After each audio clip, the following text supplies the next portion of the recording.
selamat pagi Bapak, Ibu, Saudara, serta rekan-rekan yang saya kasihi di dalam Tuhan Yesus Kristus. Kembali pada pagi hari ini saya menjumpai Bapak, Ibu, Saudara semua melalui program Motivasi Pagi. Kebenaran firman Tuhan yang hendak kita baca, kita renungkan bersama pada pagi hari ini terambil di dalam Filipi 2 ayat yang keempat sampai yang kelima, yang berbunyi demikian. Janganlah kamu masing-masing hanya memperhatikan kepentingannya sendiri, tetapi perhatikanlah juga kepentingan orang lain. Hendaklah kamu dalam hidupmu bersama menaruh pikiran dan perasaan yang terdapat juga dalam Kristus Yesus. Amin. Saudara-saudara terkasih, pagi hari ini kita akan belajar bersama firman Tuhan ini di bawah tema memiliki hati hamba.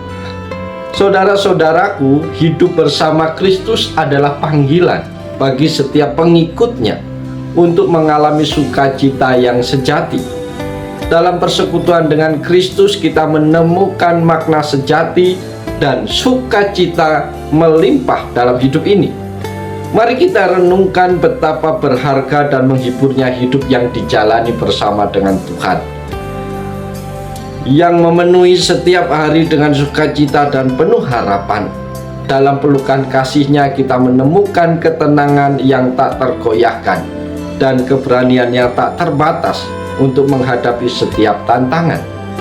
Marilah kita berbagi sukacita ini dengan dunia di sekitar kita, menjadi terang yang bersinar dalam kegelapan, memancarkan sukacita Kristus kepada semua orang yang kita temui.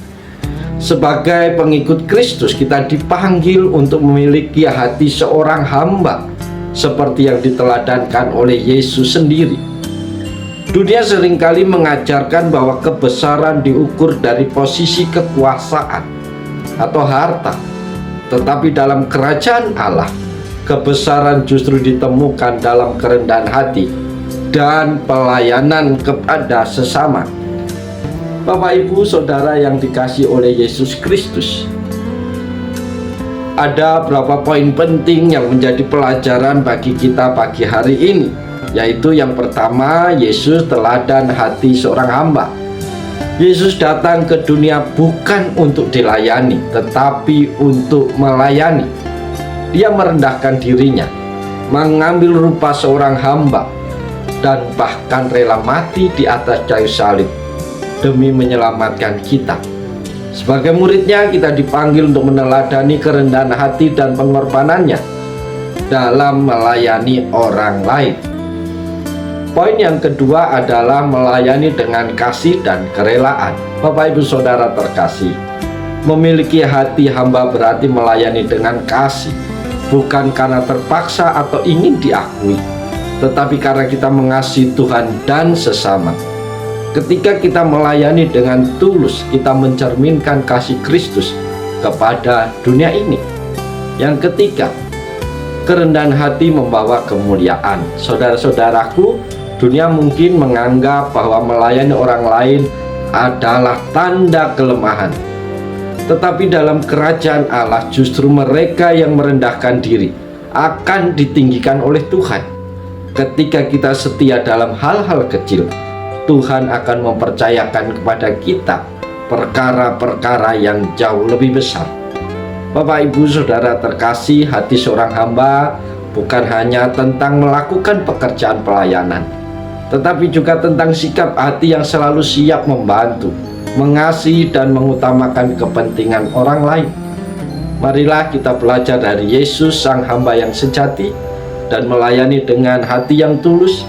Dengan demikian, hidup kita akan menjadi berkat bagi banyak orang, dan nama Tuhan akan semakin dipermuliakan melalui sikap hati kita yang mau melayani kepada Tuhan dan juga kepada sesama. Bapak, Ibu, Saudara terkasih, biarlah firman Tuhan yang singkat ini menolong, memberkati, memotivasi kita untuk memiliki hati sebagai seorang hamba. Oleh sebab itu, mari kita jalani hari ini dengan penuh sukacita. Jadikan semua tugas tanggung jawab kita sebagai wujud syukur kita untuk melayani Raja di atas segala raja. Oleh sebab itu, selamat pagi, selamat berkarya. Tuhan Yesus menolong, Tuhan Yesus berkati Bapak Ibu Saudara semua. Shalom, haleluya, amin.